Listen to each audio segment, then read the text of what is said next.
Heterotopia is a concept elaborated by philosopher Michel Foucault to describe certain cultural, institutional, and discursive spaces that are somehow other, disturbing, intense, incompatible, contradictory, or transforming.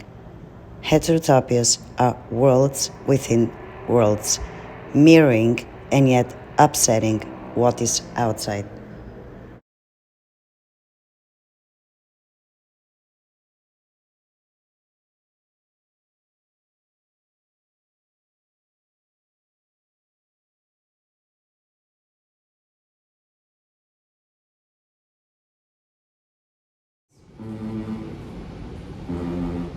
What does radical access and radical openness look like? Who are we supposed to be in this whole mess called the art world?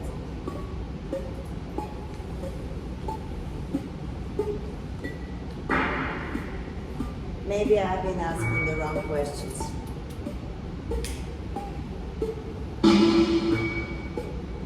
Maybe I stand alone at the end of my convictions, holding the commons, holding the idea of togetherness, of unconditional love.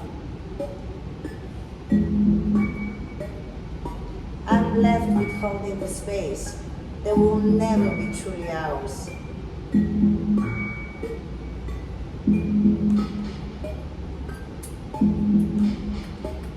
Why so many dichotomies when we talk about the commons?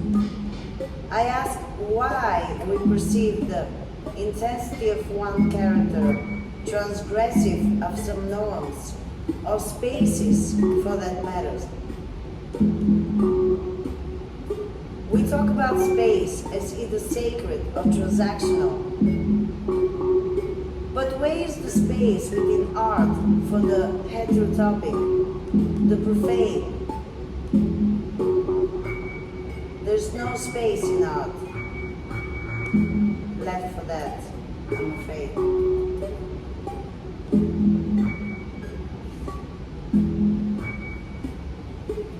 We in the arts like to control the outcomes of our labor and levels of success.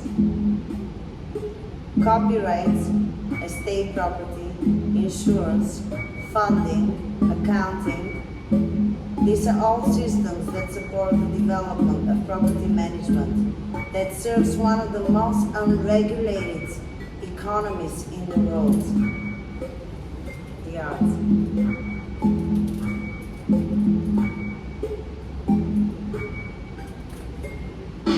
We are brilliant in following the pathways of power within its construct. We all try to play the game well. We flaunt our PhDs, accolades, and critical thinking skills, and the many hours labored over books and instruments, mastering our craft. But we wake up unsatisfied and walk around unsatisfied all day, all the while intending to be managing social satisfaction for the arts. We keep carrying our traumas, no matter the place or time. We have a long history of compulsion when it comes to history and it repeating itself. We carry the weight of humanity and its eventual failure. Feelings of excruciating pain. We make our move to strategically navigate around capitalism, never cashing in our cards while maintaining autonomy.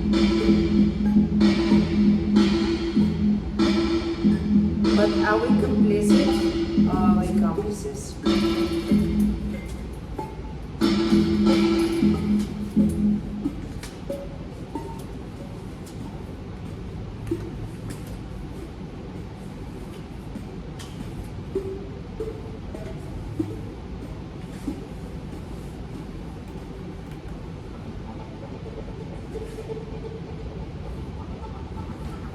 We need transgressions to deal with our collective pain, We need transgressions to see ourselves in others. We need transgressions and triggers and the prophets and the looming grants. We need transgressions to erase the doubt that always churns our brains into a negative mess. The narcissist in us is too often too strong of a voice. The empath never wins. They can't. We all were in crisis, but after that, disbands. And forget that we're here to transgress. We Aries are here to transgress boundaries, to challenge our brain, to be badass, big dicks, big balls. Why do all attributes of power spell men? Which are our power through our bodies and our cells. Big vaginas and big breasts. The only word, an ass, describes someone who is female or male, or both, just the same. And who do we challenge? The ones who cannot transgress. It is difficult to transgress. No gods, no masters, only baby bosses. It's difficult to say, I did my best, but failed. And when we fail, who is there to heal the collective pain?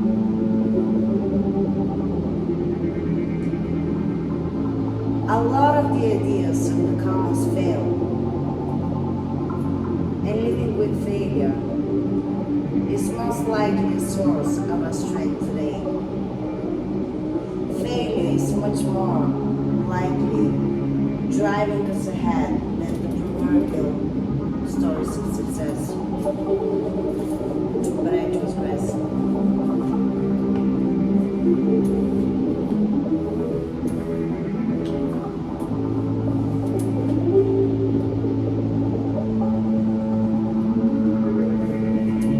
Dedication to loving the commons. Then there's the rest.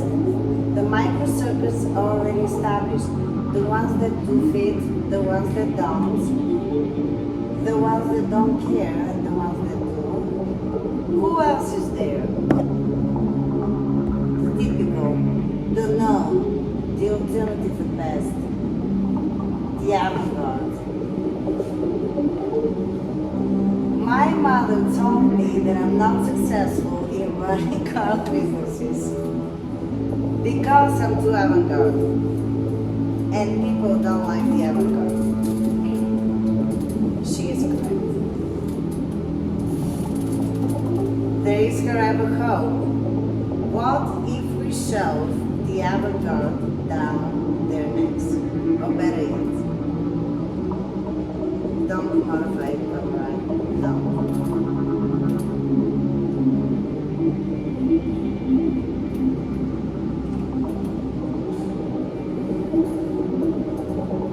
I like the beautiful sound of the lake, of life after death. The sound of the lake on the weekends. Without police, we took the lake back. And now we have life on the lake. On Sundays, when the sun rays are really strong, around 5:54 p.m., I lay down and I stare at the sun. I know that people say that the sun makes you go blind, but I don't care. I challenge the sun and I call my powers to my defense. At 7:30, the light is different and the perspective is once again fresh. And at 8:30 p.m., the sun is slowly, really wanting rest. And I keep staring until it's time for me to rest. Miss Rest. It's okay not to be okay, they say.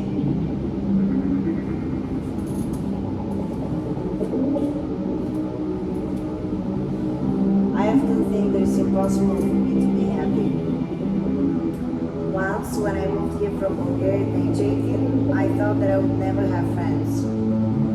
I also thought that I would never learn English.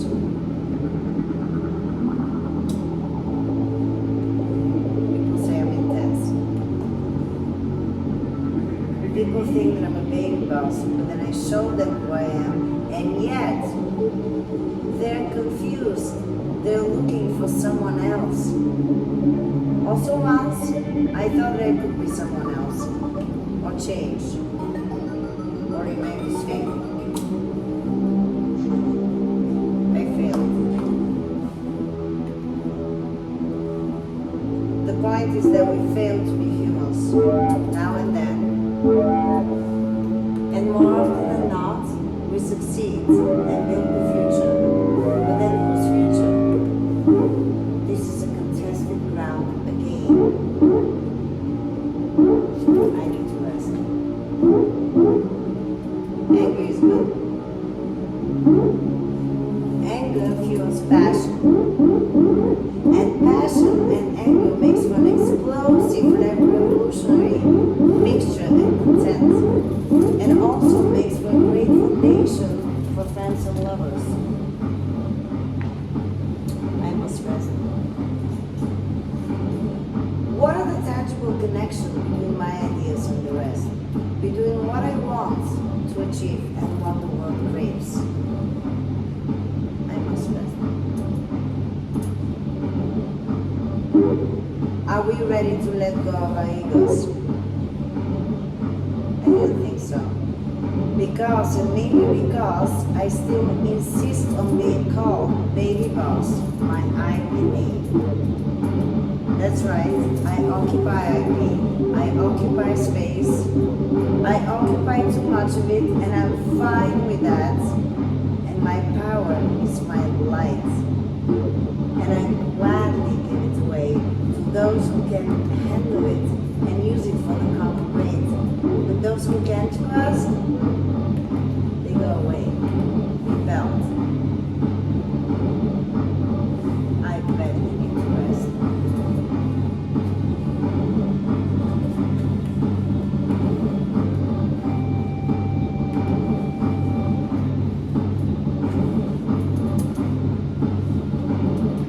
At the end of the day, we are humans, and humans need interaction in order to experience the essence of humanity. And what better vessels for humanity than artists? Well, artists are the chosen carriers of stories and images. They're also on the forefront of a massive economic machine. And while they may be political, the artist, the machine is certainly not clean of massacres. The supply chain machine, propped up by the intellectual property and paper law, is dripping with blood and crying for help.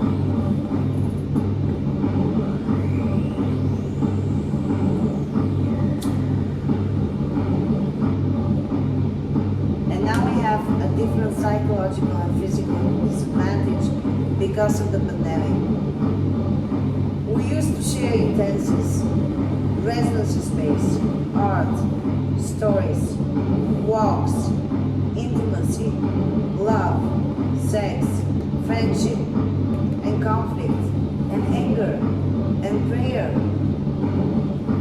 and all the good emotions one must feel among other individuals. Now we have become devout of those.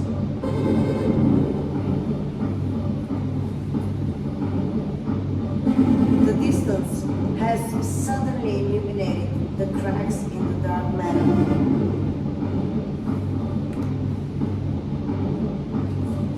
We need each other more than ever.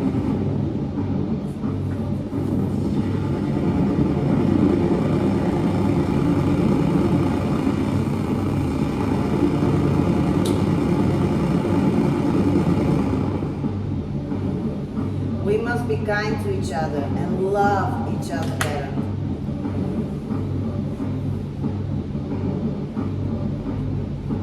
How do we make a sense that fits our perspectives? How do we achieve consensus or interpersonal consensus when one is impossible to reach without masters, without lovers, without friends? Even the once upon a time transgressing burning man fest today is nothing but a playground for the rich to replicate the master and servant play they play anyways each day. But I transgress. Magic, meditation, culture, history objects, all are being preserved today and archived and collected by whom? For whom? To what ends?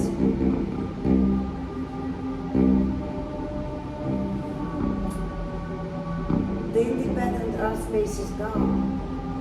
It's okay, as it will remain in archives and books. But what has taken place instead? I insist. What comes next is the heterotopic space. The one that both mirrors and counters the current idea of space. Only then will we acknowledge our emotions to ourselves, and maybe then stop playing the arcade. Maybe then.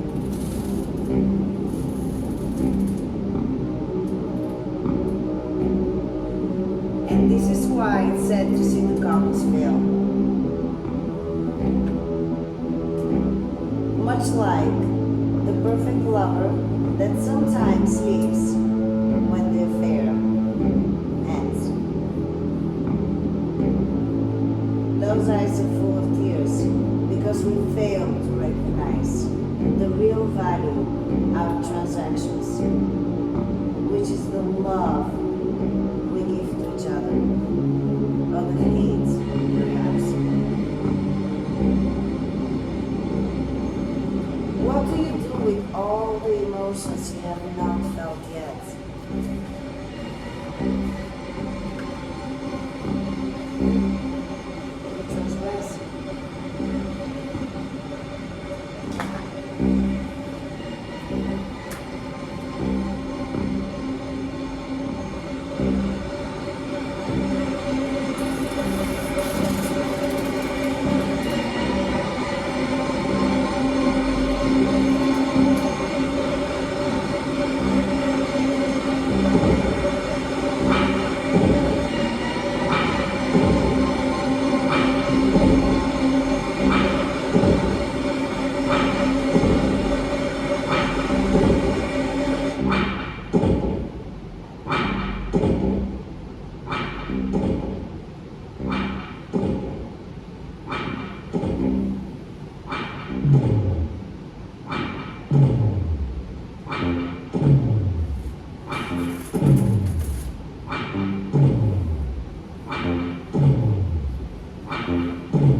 What happens when we turn a part of the law that has become sacrosanct across the world, the economic rights of IP producers, against its intended purpose?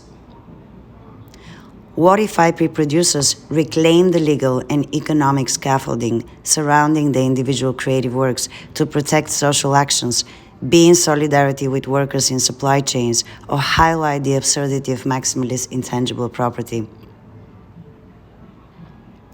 Performing Parts Commons project, a collaboration between ProArt and Occupy IP, uses the law as a medium for building an activist art machine and practicing community self-defense and care through the act of occupying intellectual property. We are building a commoners coalition that unites artists in changing the terms upon which their art enters the economy. Our experiment utilizes the legal technology of copyright, which gives an artist the right to exclude others from using their art on whatever terms the artist includes in a copyright license. As practice of recognition, Performing Parts Commons IP licensing enables artists to define their own terms of creation while simultaneously contributing to the collective power of the commons. The constellation of licenses is stitched together to create a governing constitution of the commons reflecting the morals clauses of each artist.